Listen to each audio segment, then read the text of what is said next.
Hello students, स्वागत है आप सभी लोगों का हमारे यूट्यूब चैनल में।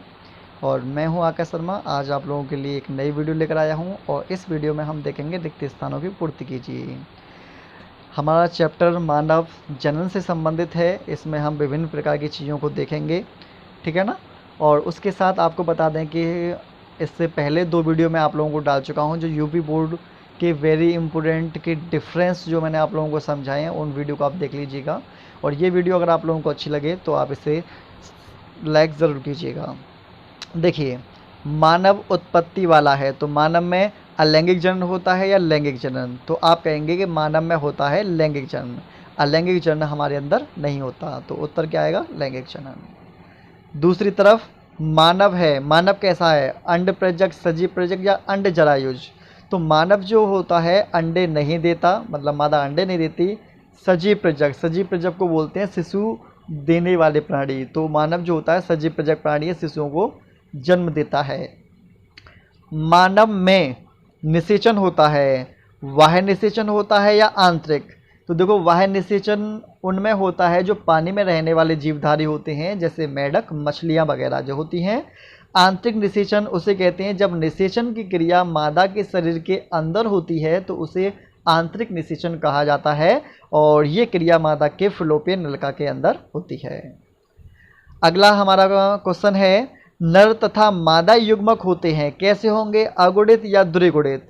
तो आपको बता दें, युग्मक कोई सा भी सही, वो अगुणित ही होता है, चाहे वो स्पर्म हो या वो एग हो, ठीक है ना। तो मादा कैसा होगा?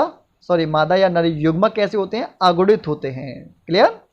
युग्मनज होता है तो देखो, जब एक शुक्राणु और एक अंडाणु, मतलब 2 युग्मक जब आपस में मिलते हैं तो वो कहलाता है जायगोट, जिसको युग्मनज बोल देते हैं। तो एन और एन क्या बन जाएगा? 2n। तो जायगोट हमेशा द्विगुणित होता है। एक परिपक्व पुटक से अंडाशय के मोचित होने की प्रक्रिया को क्या कहा जाता है? तो जब जो ग्राफिन पुटका है वो अंडाशय को बाहर रिलीज करती है तो उस क्रिया को हम अंडो उत्सर्जन बोल देते हैं, ठीक है। अंडो उत्सर्जन नामक हार्मोन द्वारा प्रेरित होता है। तो अंडो उत्सर्जन को प्रेरित करने वाले हार्मोन का नाम क्या है? ल्यूटिनाइजिंग हार्मोन, जिसको LH बोल देते हैं। नर तथा मादा युग्मक के संलयन को क्या कहते हैं? जब नर युग्मक और मादा युग्मक आपस में मिलता है तो उस क्रिया को हम निषेचन बोल देते हैं। बहुत इंपॉर्टेंट है ये, काफ़ी आसानी से आपको समझ में आ रही होगी। आप 1-2 बार वीडियो देख लो, आपको माइंड में सेट हो जाएगा। पेपर में आ गया तो 100% करोगे आप। निषेचन में संपन्न होता है तो अंड वाहिनी के संकीर्ण पथ व तुम्बिका के संधि स्थल पर, इसके बीच में क्या होता है? फर्टिलाइजेशन की क्रिया देखने को मिलती है। अंड वाहिनी के संकीर्ण पथ व तुम्बिका, तुम्बिका को एम्पुला बोल देते हैं, इनके संधि स्थल पर होता है। आगे देखिए, युग्मनज विभक्त होकर रचना का करता है जो गर्भाशय में अंतःरूपित होता है। तो देखो, जायगोट आगे चलकर विभाजित होता है और ब्लास्टोसिस्ट का निर्माण करता है, और ब्लास्टोसिस्ट ही गर्भाशय में जाकर अंतःरूपित होने का काम करता है, ठीक है। आगे है, भ्रूण और गर्भाशय के बीच संवहनी संपर्क बनाने की वाली रचना को क्या बोलते हैं? तो गर्भाशय भ्रूण से जुड़ा हुआ रहता है तो एक ऊतक होता है, उस ऊतक को बोलते हैं अपरा या प्लेसेंटा। इस प्लेसेंटा के माध्यम से ही भ्रूण गर्भाशय से जुड़ा रहता है और एक दूसरे में आपस में, मतलब कि जो माता है, माता का जो ब्लड है उसके माध्यम से भ्रूण को, अपरा के माध्यम से भ्रूण को ऑक्सीजन, पोषक तत्व पहुँचते रहते हैं, और भ्रूण का CO2 अपरा के माध्यम से मादा के ब्लड में डाल दिया जाता है और मादा उसको सही से बाहर आउट कर देती है, ठीक है। चलिए, ये तो हमारे थे रिक्त स्थान। अब हम पढ़ेंगे सही और गलत की पहचान करें। तो देखो, इससे पहले देखो, जब आप छोटे थे तब आपने रिक्त स्थान पढ़े होंगे, आपने ट्रू एंड फॉल्स बचपन में पढ़े होंगे। लेकिन देखो, अब यहाँ पर भी NCERT वाले जो होते हैं ये भी ट्रू एंड फॉल्स कराते हैं, ये भी पूछते हैं आप लोगों से। तो अगर पेपर में आ जाए तो आप जवाब दे सकते हैं, ठीक है ना। देखिए, पुंजनों एंड्रोजन बोलते हैं। एंड्रोजन का उत्पादन सर्टोली कोशिकाओं द्वारा होता है। तो आपको बताएंगे कि ये सर्टोली कोशिकाओं द्वारा नहीं होता। ये आंसर हमारा क्या है? गलत। सर्टोली कोशिका शुक्राणु को पोषण देने का काम करती हैं, ठीक है ना, गलत है पहला ऑप्शन हमारा। ये जो एंड्रोजन है ना, एंड्रोजन का उत्पादन जो करती है वो लीडिंग कोशिकाएं करती हैं और लीडिंग कोशिकाएं पाई जाती हैं वृषण में। तो पहला ऑप्शन हमारा होगा गलत। दूसरा, शुक्राणु को सर्टोली कोशिकाओं से पोषण प्राप्त होता है, ये बात बिल्कुल सही है, पोषण प्रदान करती हैं सर्टोली कोशिकाएं, बिल्कुल सही जवाब दिया है। अगला है लीडिंग कोशिकाएं अंडाशय में पाई जाती हैं, बिल्कुल नहीं पाई जाती। लीडिंग कोशिकाएं वृषण में पाई जाती हैं और इससे एंड्रोजन हार्मोन निकलता है, ठीक है। लीडिंग कोशिकाएं पुंजन और एंड्रोजन को संश्लेषण में करती हैं, बिल्कुल सही बात है, बिल्कुल करेक्ट है। लीडिंग कोशिकाएं एंड्रोजन को संश्लेषित करेंगी। अंड जनन पीतपिंड, पीतपिंड को ही कार्पस ल्यूटियम बोला जाता है, में संपन्न होता है। तो आप कहेंगे बिल्कुल नहीं, बिल्कुल नहीं। इसका मतलब ये ऑप्शन भी हमारा क्या हो गया, गलत हो गया। अगला है सगर्भता, जिसको प्रेगनेंसी बोलते हैं, के दौरान आवर्त चक्र मेंस्ट्रुअल साइकिल एमसी बंद हो जाती है। तो बिल्कुल सही बात है कि प्रेगनेंसी के टाइम में एमसी बंद हो जाती है, ये ऑप्शन आएगा सही एकदम। यौनिच्छिद, जिसको हाइमेन बोलते हैं, की उपस्थिति अथवा अनुपस्थिति कौमार्य, वर्जिनिटी या यौन अनुभव का विश्वसनीय संकेत नहीं है। बताइए, तो आप क्या जवाब देंगे? विश्वसनीय मतलब कि,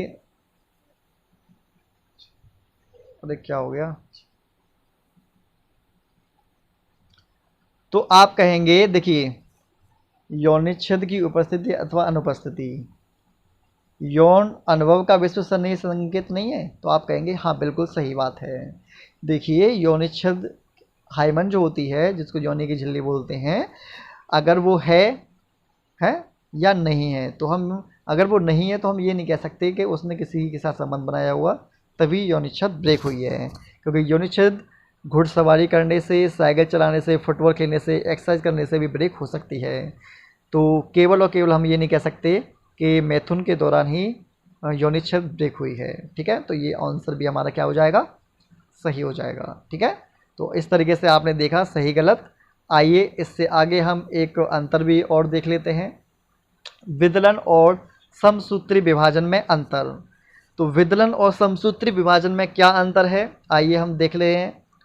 देखो, पहला, विदलन में कोशिकाओं का आकार छोटा होता चला जाता है।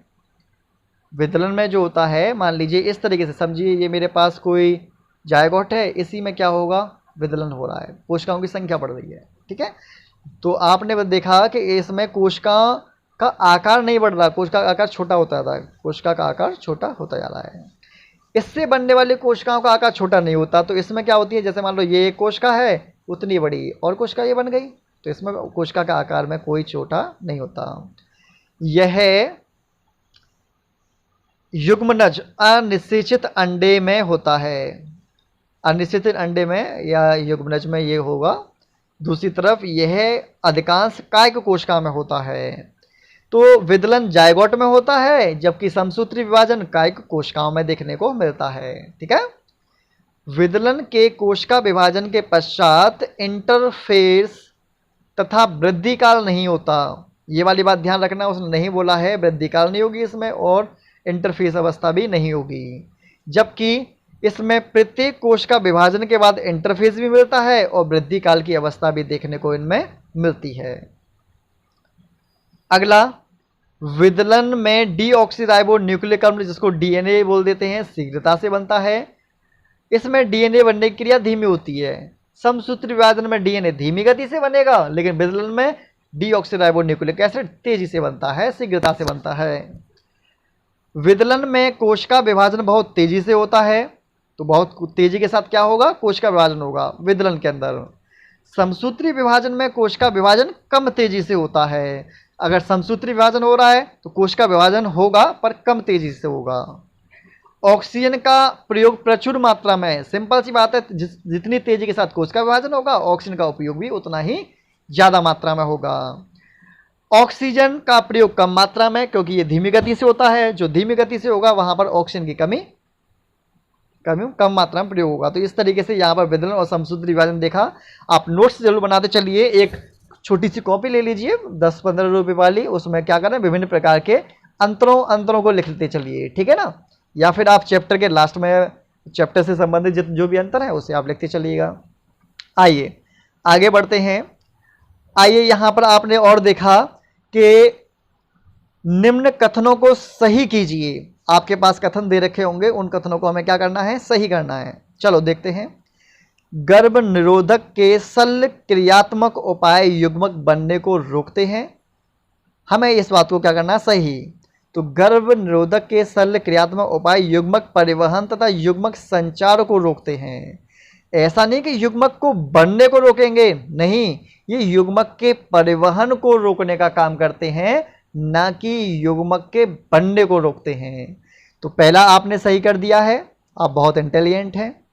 दूसरा, सभी प्रकार के यौन संचय रोग पूरी तरह से उपचार योग्य हैं। मतलब कि कोई सा भी एसटीडी रोग होगा उसे हम उपचार के द्वारा ठीक कर सकते हैं। हमको देखना है, चलिए दिखाते हैं आपको। आइए हम देखें। जेनेटिक हर्पीस, एचआईवी संक्रमण या यकृत शोथ बी के अतिरिक्त, मतलब इनको छोड़कर, इन तीनों को छोड़कर अतिरिक्त शेष सभी प्रकार के यौन संचय रोग पूरी तरह से उपचार के योग्य हैं।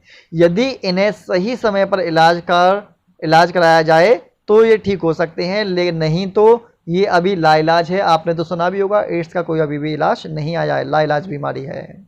अगला, ग्रामीण महिलाओं के बीच गर्भ निरोधक के रूप में गोलियां बहुत अधिक लोकप्रिय हैं। मतलब जो गोलियां हैं उनका प्रयोग अच्छी मात्रा में किया जाता है। गर्भ निरोधक गोलियां पिल्स सभी महिलाओं के बीच लोकप्रिय हैं। सभी महिलाओं के बीच क्या है, ये लोकप्रिय होती हैं गोलियां, जैसे नाम सुना होगा मालाडी वगैरह, सहेली वगैरह। अगला है, ईटी तकनीकों में भ्रूण को सदैव गर्भाशय में स्थानांतरित किया जाता है। तो ईटी तकनीक को बोलते हैं एम्ब्रियो ट्रांसफर तकनीक में भ्रूण को हमेशा कहाँ पर करेंगे, गर्भाशय में स्थानांतरित किया जाता है, फ्लोपियन नलिका में कभी भी नहीं करती। तो ये वाली बात बिल्कुल ठीक है। तो इस तरीके से आपने देखा कि जो कथन थे वो हमने कथन सही किए हैं।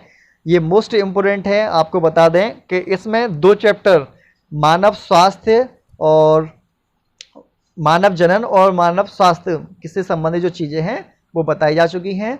और अब तक हमारी यहाँ तक की वीडियो में 2 वीडियो मैं पहले बना चुका हूँ, 2 वीडियो वो और 1 वीडियो ये। इन तीनों वीडियो में पहली यूनिट के जितने भी डिफरेंस, जितने भी अंतर, जितने भी कथन वगैरह हैं, वो सभी इंपॉर्टेंट चीज़ों को मैं आप लोगों को बता चुका हूँ, जो यूपी बोर्ड में निश्चित तौर पर आएगा। आप इसे बिल्कुल भी स्किप मत कीजिएगा, ठीक है।